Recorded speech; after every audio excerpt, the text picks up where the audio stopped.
Hello guys, ഇന്ന് ഞാൻ എൻ്റെ വർക്ക് ലൈഫിൻ്റെ ഒരു ദിവസമാണ് നിങ്ങളെ കാണിക്കുന്നത്. അപ്പോൾ ഏർലി മോർണിംഗ് നമ്മളൊരു ചായയൊക്കെ കുടിച്ച് നേരെ എറണാകുളം റെയിൽവേ സ്റ്റേഷനിലേക്ക് വന്നു. നമുക്ക് തിരുവനന്തപുരത്തേക്കാണ് പോകേണ്ടത്.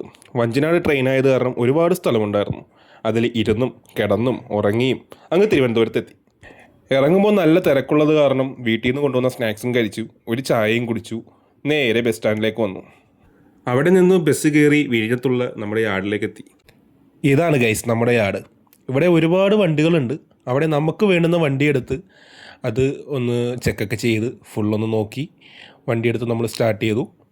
ഇനി എൻ്റെ ജോലി ഞാൻ ബേസിക്കലി ഒരു ഡ്രൈവറാണ് ഗൈസ്. ഓരോ യാർഡിൽ നിന്നും മറ്റൊരു യാർഡിലേക്ക് വണ്ടി ട്രാൻസ്പോർട്ട് ചെയ്യലാണ് മെയിനായിട്ടുള്ള വർക്ക്. പല വർക്കുകളും ചെയ്യാറുണ്ട്. അതിൽ ഒരു ജോലി ഇതാണ്. ഇങ്ങനെ പുറത്തിറങ്ങിയപ്പോൾ തന്നെ നമ്മൾ ആദ്യമേ പോലീസ് പിടിച്ചു. അവിടുത്തെ കലാപരിപാടികളൊക്കെ കഴിഞ്ഞ് നമ്മൾ വീണ്ടും യാത്ര തുടർന്നു. നമുക്ക് പാലക്കാടേക്കാണ് പോകേണ്ടത്. പാലക്കാട് എത്തുമ്പോഴത്തേക്കും രാത്രിയാകും. 350 കിലോമീറ്റർ ഉണ്ട്. ഇടയ്ക്ക് വണ്ടിയൊക്കെ ഒതുക്കി റെസ്റ്റൊക്കെ എടുത്ത് അങ്ങ് പോകും. പിന്നെ രാത്രി ആയപ്പോഴേക്കും അത്യാവശ്യം ബ്ലോക്ക് കിട്ടിയായിരുന്നു. തൃശ്ശൂർ ഭാഗത്തുനിന്ന് ഒരു ഉത്സവമായിരുന്നു ഗൈസ്. ഉത്സവം നല്ല വൈബായിരുന്നു. പക്ഷേ നല്ല ടയേർഡായത് കാരണം അങ്ങോട്ട് എൻജോയ് ചെയ്യാൻ പറ്റിയില്ല.